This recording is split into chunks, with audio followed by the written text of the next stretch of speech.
दिल्ली के ऐतिहासिक मैदान रामलीला मैदान में आयोजित लोकतंत्र बचाओ रैली में उपस्थित हमारे इंडिया अलायंस के सभी हमारे नेतागण, कार्यकर्तागण, पदाधिकारीगण, दिल्ली, पंजाब, बिहार से आए हुए सभी हमारे अभिभावक, बुजुर्ग, माताएं, बहनें और नौजवान युवा साथी, आप सबका इस रैली में हम स्वागत करते हैं। आप सब लोगों का अभिनंदन करते हैं।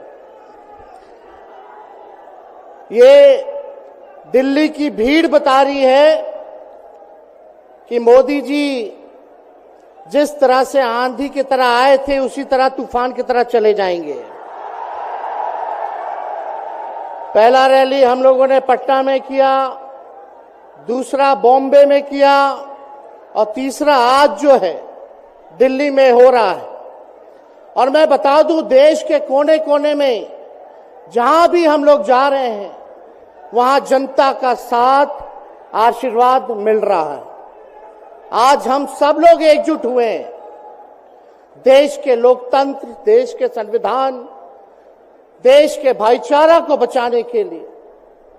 जिस हिसाब से देश में बांटने का काम किया जा रहा है, भाई को भाई से लड़ाया जा रहा है, नफरत की राजनीति की जा रही है, उसलिए हम सब नेता आपकी लड़ाई के लिए हम सब लोग आए हैं और आपकी लड़ाई लड़ रहे हैं।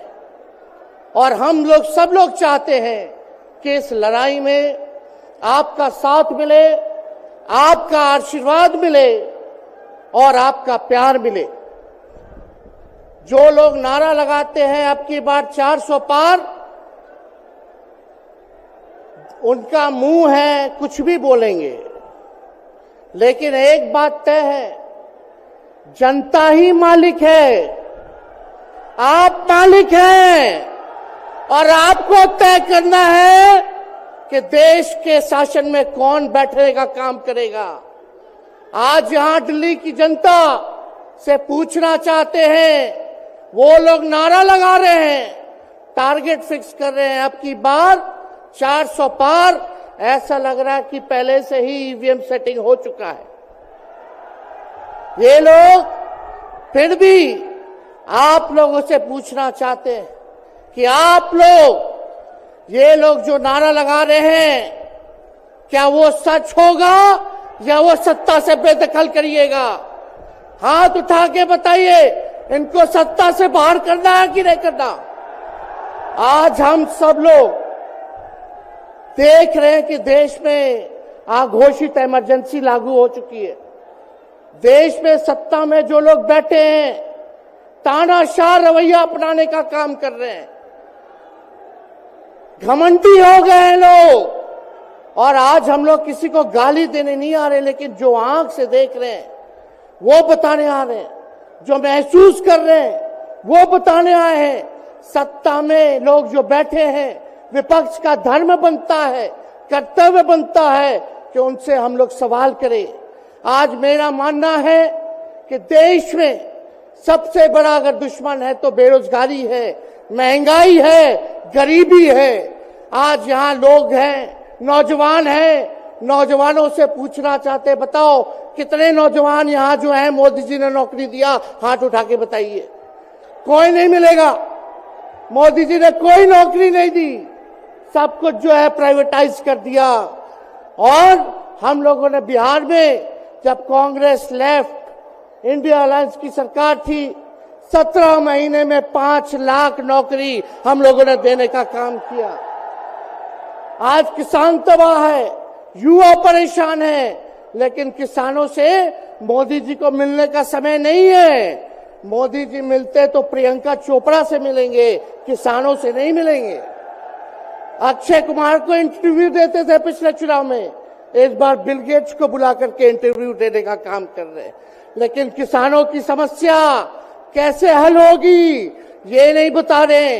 किसानों से उन्होंने पिछले चुनाव में वादा किया था कि उनका आय दुगना करेंगे। आज किसानों पर मोदी जी ने तलवार चलाने का काम किया है, जो हमारे अन्नदाता हैं।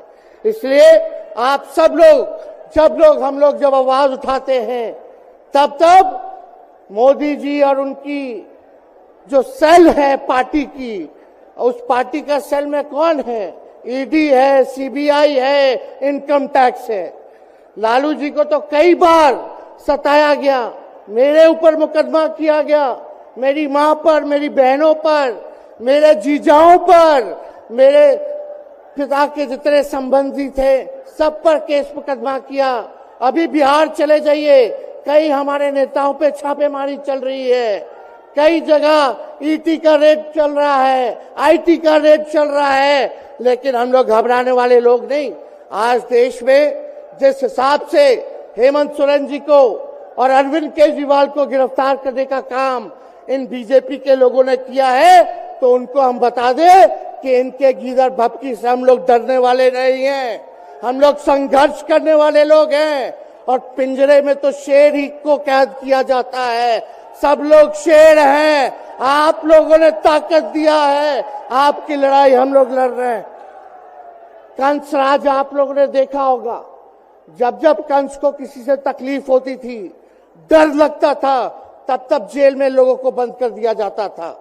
लेकिन जेल जाने से यहां कोई डरने वाला नहीं है। कितने लोगों को जेल भेजोगे?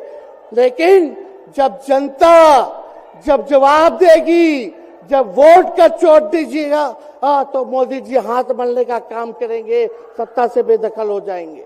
इसलिए ये अपनी ताकत को पहचानिएगा। सब लोग चुनाव के समय आप सब लोग पोल कीजिएगा, वोट दीजिएगा, लोगों को भी वोट दिलाने का काम कीजिएगा। बीजेपी के लोग झूठ बोलने वाले लोग हैं। ये लोग यूरिया को भी चीनी बना देते हैं, ये लोग गोबर को भी हलवा दे करके परोस देते हैं, ये लोग आंख फोड़ करके चश्मा दे देंगे और फिर बोलेंगे देखो हमने चश्मा दिया। ये झूठी पार्टी है, इसलिए इन पे विश्वास मत कीजिएगा। मोदी जी कहते हैं कि उनका गारंटी मजबूत गारंटी है, गारंटी की बात करते हैं। हम बोलते हैं मोदी जी की गारंटी वैसी ही गारंटी है जैसे चाइनीज माल होता है। 2-4 बार इस्तेमाल करोगे और वो गारंटी जो है खत्म हो जाता है, टूट जाता है, खराब हो जाता है। तो जब तक चुनाव है तब तक ही मोदी जी की गारंटी है, बाकी कुछ नहीं। 2 करोड़ रोजगार का क्या हुआ? 15-15 लाख रुपए का क्या हुआ? ये जवाब नहीं देने वाले, लेकिन हमेशा जो है प्रोपेगेंडा चलाने का काम करते हैं और लोगों को भटकाने का काम करते हैं। इसलिए आप सब लोगों को सावधान रहना पड़ेगा। इनके झूठ पे आप लोग विश्वास मत कीजिएगा। और हम सब लोगों ने आज तस्वीर देखा। आज तस्वीर क्या देखा कि आज महामहिम राष्ट्रपति जी आडवाणी जी को भारत रत्न देकर के सम्मानित कर रही थी। मोदी जी आडवाणी जी के बगल में बैठे हुए हैं, राष्ट्रपति खड़ा होकर के सम्मानित कर रहे हैं, लेकिन मोदी जी खड़ा भी नहीं हुए राष्ट्रपति के सम्मान में, खड़ा भी नहीं हुए। इससे पहले भी हम लोगों ने तस्वीर देखी कि राष्ट्रपति पीछे पीछे चल रही है, मोदी जी आगे आगे चल रहे हैं। ये हम आप सब लोगों को बताना चाहते हैं कि इनका संविधान पे कोई विश्वास नहीं है। ये लोग नागपुरिया कानून को लागू करना चाहते हैं, आरएसएस के एजेंडे को लागू करना चाहते हैं। इसलिए ज्यादा कुछ ना कहते हुए एक आंकड़ा हम जरूर बताना चाहेंगे। देश में इंटरनेशनल लेबर ऑर्गेनाइजेशन ने सर्वे किया है, उसमें आंकड़े हैं कि आज देश में बेरोजगारों में से 83% युवा है। पढ़े लिखे युवाओं में बेरोजगारी लगभग 65% है।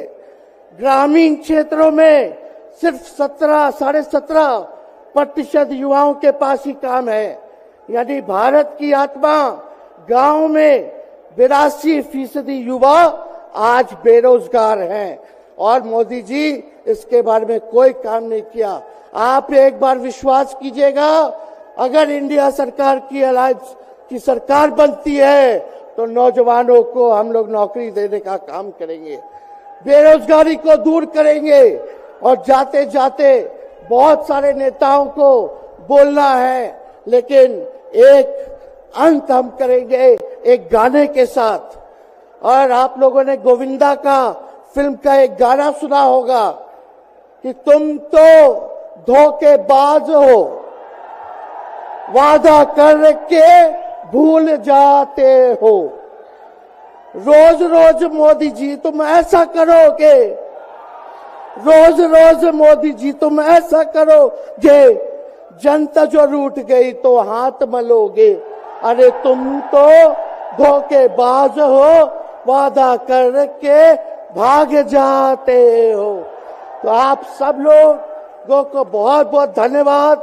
आप सब लोगों का आशीर्वाद मिले और हम सभी लोगों जो है आज मिसेस केजरीवाल और हमारी बहन कल्पना जी के साथ हम लोग जो है मजबूती के साथ खड़े हैं और इस लड़ाई को लड़ेंगे और जीतेंगे।